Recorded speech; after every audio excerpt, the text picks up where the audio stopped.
तो एक बार फिर से आप सभी का स्वागत कर रहा हूं मेरे इस नए वीडियो के साथ। यहाँ हम चर्चा कर रहे हैं कर्क लगन वालों के लिए। कर्क लगन वालों के लिए आप ये चार्ट अपना इस प्रकार से देख पाएंगे अगर आप नवंबर का गोचर अप्लाई करेंगे आपके लगन चार्ट के हिसाब से।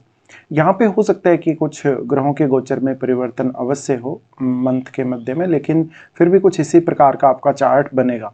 यहाँ हम सबसे पहले आगे बढ़ने से पहले ग्रहों की गोचरीय स्थिति को देखेंगे और देखेंगे कि बाद में आप इस मंथ को अपने लिए कैसे प्लान कर सकते हो। सबसे पहले यहाँ गोचर में अगर बात करें तो सूर्य को देखते हैं। सूर्य 16 नवंबर तक तुला राशि में गोचर करेंगे, इसके बाद इनका प्रवेश वृश्चिक राशि में होगा। बुध वृश्चिक राशि में रहेंगे और 26 नवंबर से ये वक्री भी हो जाएंगे। शुक्र 7 नवंबर से धनु में प्रवेश करेंगे और लगभग पूरे महीने ही धनु राशि में ही रहेंगे। मंगल का गोचर रहेगा कर्क राशि में, बृहस्पति रहेंगे वृषभ में जहां वो अभी वक्री स्थिति में है, शनि कुंभ में है और 15 नवंबर से ये मार्गी होने जा रहे हैं। चंद्रमा 1 नवंबर से तुला में रहेंगे और राहु मीन राशि में और केतु कन्या राशि में रहेंगे। इनके दोनों के ही गोचर में फिलहाल कोई भी बदलाव हमें नजर नहीं आएगा काफी समय तक। तो अब यहाँ पे हम देख लेते हैं आपको जो असर है अपने लगन कुंडली के हिसाब से गोचर का वो किस प्रकार से दिखाई दे सकता है इस मंथ में। देखिए यहाँ सबसे पहले तो चंद्रमा की ही चर्चा करेंगे। चंद्रमा आपके 4th हाउस में रहेंगे मंथ के स्टार्टिंग में।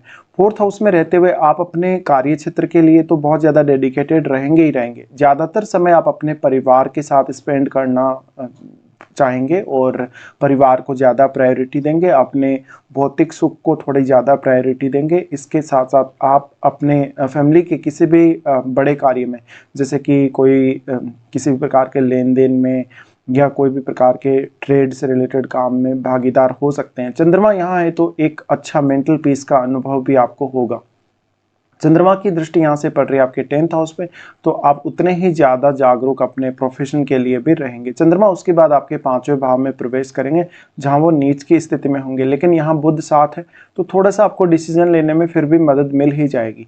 यहाँ से आपके लिए कुछ ना कुछ नया इनकम सोर्स बन सकता है। लगभग ये स्थिति आपको 3-4 तारीख के आसपास देखने को मिलेगी। चंद्रमा उसके बाद आपके 6ठे भाव में प्रवेश करेंगे जहां वो अपने मित्र बृहस्पति के घर में स्थित होंगे। अब यहाँ पे जो चंद्रमा अगर आ रहे हैं तो चंद्रमा आपके क्योंकि लग्नेश ही हैं, लग्नेश होते हुए यहाँ चंद्रमा आपको थोड़ा सा खर्चा करवा सकते हैं। सेहत के लिए थोड़ा सा आपको सावधानी रखनी पड़ेगी। इसके अलावा अगर आपका विदेश यात्रा करना चाहते हो, कोई बहुत लंबा टूर करना चाहते हो, तो चंद्रमा की स्थिति बेहद अच्छी रहेगी आप लोगों के लिए। फिर चंद्रमा आपके 7वें भाव में प्रवेश करेंगे। चंद्रमा के 7वें भाव में प्रवेश से आपके जीवन साथी के साथ आपकी अंडरस्टैंडिंग अच्छी रहेगी। हालांकि मंगल का दृष्टि है और नीच का मंगल दृष्टि डाल रहा है, तो ऐसे में थोड़ा सा यहाँ कहासुनी होने या थोड़ा सा मनमुटाव होने के चांसेस जरूर हैं। लेकिन फिर भी चंद्रमा का प्रवेश लगभग आपको 2 या 3 दिन के लिए एकदम अच्छे से सपोर्ट दिलाएगा जीवन साथी से। इसके बाद हम सूर्य को देखते हैं। सूर्य आपके दूसरे भाव के स्वामी। सूर्य स्टार्टिंग में नीच के होकर आपके 4th हाउस में गोचर में रहेंगे। 16 नवंबर तक इनकी यही स्थिति रहेगी। 16 नवंबर तक की स्थितियों में हम ये देख पाएंगे कि आप अपने परिवार में बहुत बड़ी भागीदारी निभाएंगे अपने धन या संपत्ति के मामलों में। इसके साथ साथ सूर्य की दृष्टि रहेगी 10th हाउस पर, तो यहाँ आप अपने प्रोफेशन के लिए भी उतने ही ज़्यादा डेडिकेटेड रहेंगे। और मेनली इस मंथ में स्टार्टिंग से ही आपका जो फोकस है ज़्यादातर अर्निंग्स पे रहना चाहिए। अर्निंग्स पे या फिर आप अपने कितना ज़्यादा स्पेंड कर रहे हैं पैसा, आपकी क्या रिक्वायरमेंट है और कितना ज़्यादा स्पेंड करना चाहते हैं, फैमिली की रिक्वायरमेंट क्या है, वास्तव में आपकी खुद की क्या एक रिक्वायरमेंट है धन संपत्ति को लेकर अपने लिए, उन सब पे आपको ध्यान देना है। सूर्य यहाँ क्योंकि दूसरे भाव के स्वामी होकर स्थित है, इसलिए थोड़ा सा फैमिली के सदस्यों के साथ आपसे मनमुटाव या थोड़ा सा ऐसी संभावना नजर आती है जहाँ पे आप कुछ मामलों में शायद उतने ज़्यादा संतुष्ट नहीं होंगे फैमिली से, या शायद आपका जो मतभेद है फैमिली के कुछ मेंबर्स के साथ रहेगा। उसके बाद यहाँ से सूर्य प्रवेश करेंगे 5वें भाव में। 5वें भाव में जब ये प्रवेश करेंगे तो यहाँ सूर्य की स्थिति बहुत अच्छी होगी। इस समय सूर्य आपको डिसीजन लेने में बहुत ज़्यादा सहायता करेंगे। इसके साथ साथ धन के मामलों में, संतान के मामलों में काफ़ी सहायता करेंगे और मेनली आपको एजुकेशन के मामलों में भी काफ़ी सहायता करेंगे। अब सूर्य दूसरे घर के स्वामी होकर जब सूर्य यहाँ स्थित होंगे तो आपको एक नया इनकम सोर्स अपने लिए बनाने में मदद मिल सकती है। सूर्य की दृष्टि रहेगी यहाँ जुपिटर पे, तो जुपिटर के लिए भी ये अपने एक मित्र ग्रह के रूप में है, इसलिए यहाँ आपको ज्ञान प्राप्ति में, आपको एजुकेशन में, संतान पक्ष को लेके जो भी दिक्कतें आ रही हैं उनको दूर करने में मदद मिल सकेगी। फिर हम यहाँ पे बुध के बारे में बात करेंगे। बुध आपके तीसरे भाव के स्वामी और आपके 12वें भाव के स्वामी बनते हैं। बुध का गोचर देखिए 5th हाउस में और ये वृश्चिक राशि में ही है।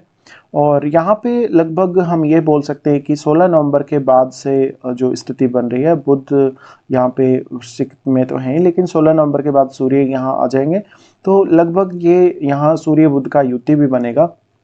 बुध यहाँ होते हुए वास्तव में आपको किसी भी प्रकार की आप विपरीत परिस्थिति या कंडीशन से घिरे हुए हो, आपको एक सही निर्णय लेने में काफ़ी ज़्यादा मदद मिल सकती है यहाँ पे। और आपको ज़्यादातर जो है सोचने समझने में इतना समय नहीं लगेगा, एनालिसिस करने में भी समय नहीं लगेगा। तो आपको कोई भी ऐसा क्विक डिसीजन लेना है इस मंथ में, अपने संतान पक्ष को लेकर, अपनी एजुकेशन को लेकर या अपनी लर्निंग्स को लेकर, तो आप वो आसानी से ले सकेंगे। इसके अलावा थोड़ा सा अगर आप ध्यान दें मेडिटेशन की तरफ, थोड़ा सा ध्यान साधना की तरफ अगर ध्यान दें तो के लिए बेटर रहेगा। बुध की दृष्टि यहाँ से आपके लाभ स्थान पे रहेगी, तो ऐसा बुध आपको धन को मैनेज करने में कहीं ना कहीं थोड़ा सा मदद अवश्य करेगा। तो बुध की ये दृष्टि वास्तव में आपके लिए काफ़ी फेवरेबल है। फिर बुध क्योंकि तीसरे भाव के भी स्वामी, तो यहाँ बुध आपको ज़्यादा से ज़्यादा एफर्ट लगाने में भी मदद करेंगे। इसके बाद हम देख लेते हैं शुक्र को। शुक्र जो कि आपके 4th लॉर्ड है, और शुक्र 4th लॉर्ड होकर आपके जो इनके गोचरीय स्थिति बन रही है वो आपके 6th हाउस में बन रही है, और ये आपके 11वें भाव के स्वामी। इसलिए यहाँ आपको थोड़ा रिलेशनशिप को लेकर दिक्कतें आ सकती हैं। यहाँ पर आपका जो वर्क प्लेस है वहाँ पर किसी की तरफ आपका अट्रैक्शन होना, या आपका अपने कलीग्स के साथ पार्टी वगैरह को लेके कुछ बड़ा खर्चा होना, घर वगैरह को लेके कोई बहुत बड़ा खर्चा होना, और इवन यहाँ तक कि आप लोन लेने तक के लिए भी सोच सकते हैं। तो यहाँ बहुत ही ज़्यादा अपने जो स्पेंडिंग है उसको रोकिएगा, और आप थोड़ा सा अपने जो परिवार के सदस्य हैं उनके साथ टाइम स्पेंड कीजिएगा अच्छे से। और शुक्र का यहाँ स्थिति है तो ये आपके विशेषकर पुरुषों के लिए मैरिड लाइफ के लिए उतनी अच्छी स्थिति नज़र नहीं आती है। आपको अपने जीवन साथी के लिए बहुत ज़्यादा खर्चा करना पड़ सकता है, या तो उनके साथ मनमुटाव की वजह से, या उनके साथ किसी भी प्रकार के स्वास्थ्य से संबंधित इश्यू की वजह से।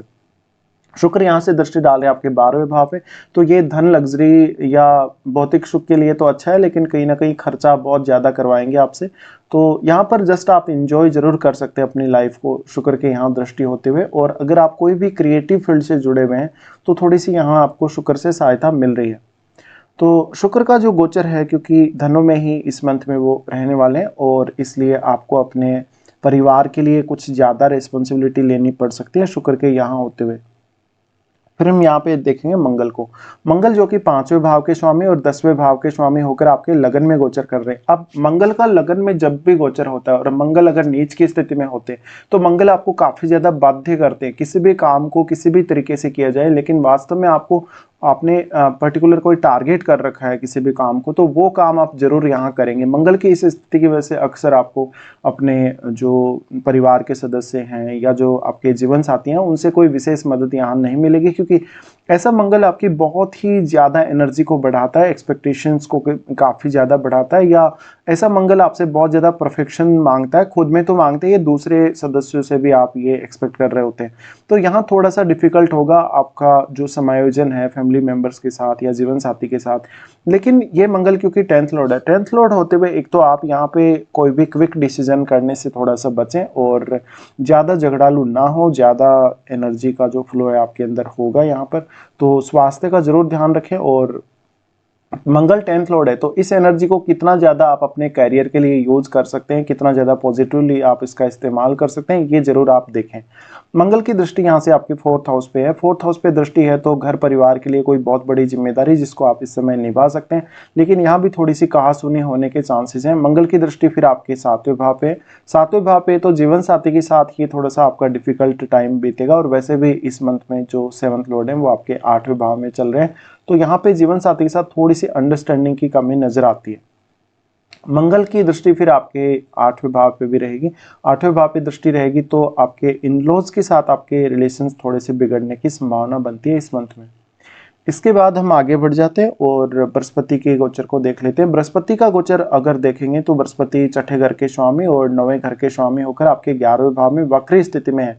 तो देखिए यहाँ पे धन के लिए कोई भी आपको नई प्लानिंग करनी है, अपने लिए कोई नया इनकम सोर्स आपको खोजना है, आपकी एजुकेशन के लिए, संतान के लिए, आने वाले समय के लिए कोई भी अगर प्लानिंग करनी हो तो आप इस समय विचार कर सकते हैं। आपके ऊपर कोई भी अगर लोन वगैरह चल रहा है, चाहे वो आपने किसी भी काम के लिए लोन लिया है, चाहे अपने बिजनेस के लिए लिया है या अपने घर बनाने के लिए लिया है, तो आप अब उसको लोन को पूरा करने के बारे में सोचेंगे या विचार करेंगे तो आपके लिए बहुत अच्छा रहेगा।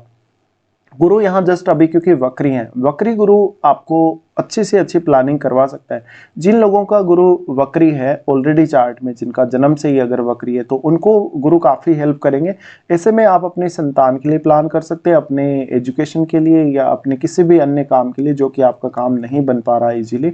इसके साथ साथ आपको कुछ हद तक फॉरेन से फ़ायदा होने के चांसेस हैं। अगर आप फॉरेन में रहते हैं या फॉरेन जाना चाहते हैं इस समय में, तो आपको विशेष रूप से धन रूपी फ़ायदा मिल सकता है।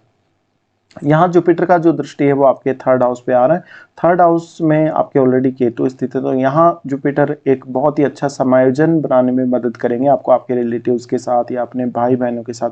इनकी दृष्टि पांचवें भाव पे है। पांचवें भाव पे अब आप ये कोशिश करिएगा कि आप कोई भी डिसीजन लें तो बहुत ज़्यादा क्विकली ना लें, थोड़ा सा एनालिसिस करके लें। और बुध यहाँ आपकी जरूर मदद कर रहे हैं, भले ही बृहस्पति वक्री जरूर है लेकिन बुध की भी आपको सहायता मिल जाएगी।